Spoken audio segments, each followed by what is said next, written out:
Welcome back. You're watching The Project. Peter. Strap yourselves in. It's time to welcome our next guests. Billy Idol is the original punk turned global superstar. With a list of iconic hits as long as your arm, he was the face of the 80s, and his music doesn't age. Come to think of it, nor does his face.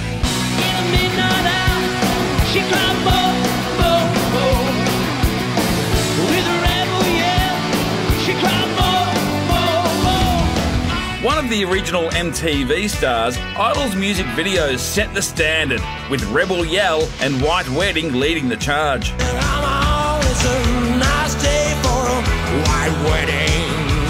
Fresh from penning his autobiography, Idol is back in the country, touring for the first time in more than a decade. We just hope he finds someone to dance with. Please welcome Billy Idol.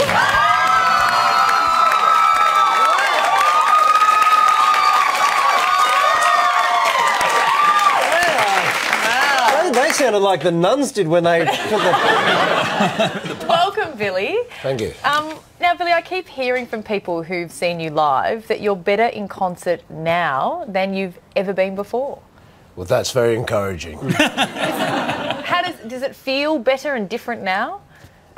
Well, we have been doing this for quite a long time now, so hopefully you do get better. Yeah, it does feel really good. I mean, you know, Steve Stevens, my guitar player, is playing better than ever, and we've got a new album out, so we're very, you know, it's invigorating to have new music to play as well as the old stuff. Are you saying you've always sounded great, but your guitarist was crap and now he's up to it? I hope he's not watching. So, I mean, such a great catalogue of great songs. Dancing by Myself, I love that song. That was like an 80s movie, wasn't it? It was like a, you probably don't, it was Breakfast, no, it wasn't Breakfast Club, it was, anyway, it doesn't matter. Where did that song come from, mate?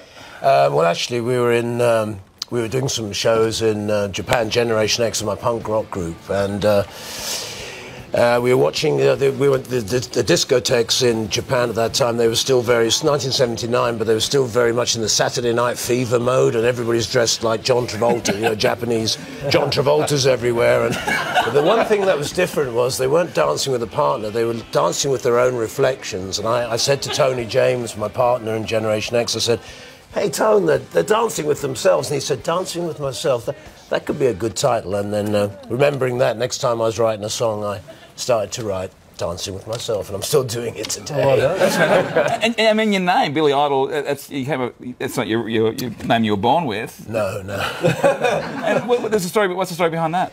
Oh, well, when I was in the third form at school, a teacher wrote in, you know, capital letters instead of cursive, you know, long form. He wrote in capital letters, "William is I-D-L-E," and I knew my dad was going to kill me once he saw that. But I never forgot that. And at first, when punk rock happened, everybody was changing their names and stuff. Johnny Rotten and Sid Vicious and Rat Scabies, and I was going to be Billy I-D-L-E. I don't really want to do anything much. I'm lazy or whatever. But then it's Eric Idle's real name, you know, Eric Idle from Monty Python. So in the end, I had to sort of go for something else, and it was crazy, but I just thought I'd still be Billy Idol. That's the better spelling of that name. It was a much better spelling, and it took me into the 80s as well as through punk rock. And it's a better name than Billy Scabies, that's for sure.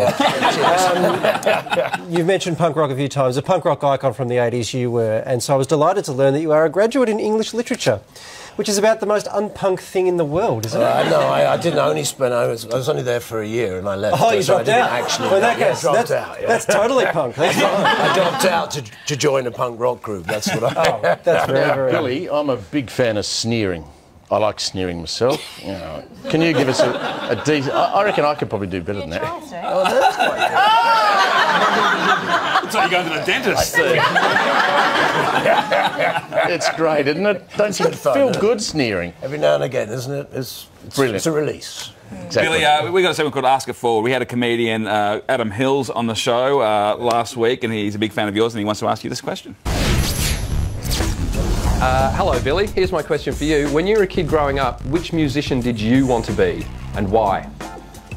Yeah, well, I really loved John Lennon. I thought he was fantastic. And then a bit later on, I loved the Velvet Underground, so I loved Lou Reed as well. But John Lennon was a big influence. Yeah. Is it hard when to control your influences, or like, you know, you don't want to be too influenced by anybody? Well, you have to watch out, but there again, you know, you want to sort of marinate yourself in the things that you love, and because you want to reproduce things that made you feel good in the first place. And so, but there again, yeah, you have to be careful. You don't want to be stealing anything. One of the things I love is blokes like us in our late 50s. I just turned 60, you're 59. That's right. Don't feel that at all, do you? I mean...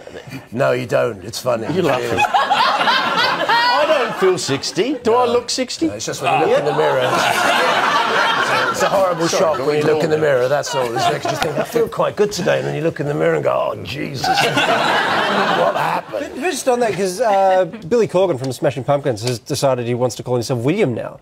Because as an older man, Billy's just ridiculous. But you're sticking with Billy. Are you happy to... I like the ridiculous, yeah. Very good. Well, Billy's new album, Kings and Queens of the Underground, is out now. Plus, Billy is on tour and all the dates are on our website. Would you please thank Billy Idol?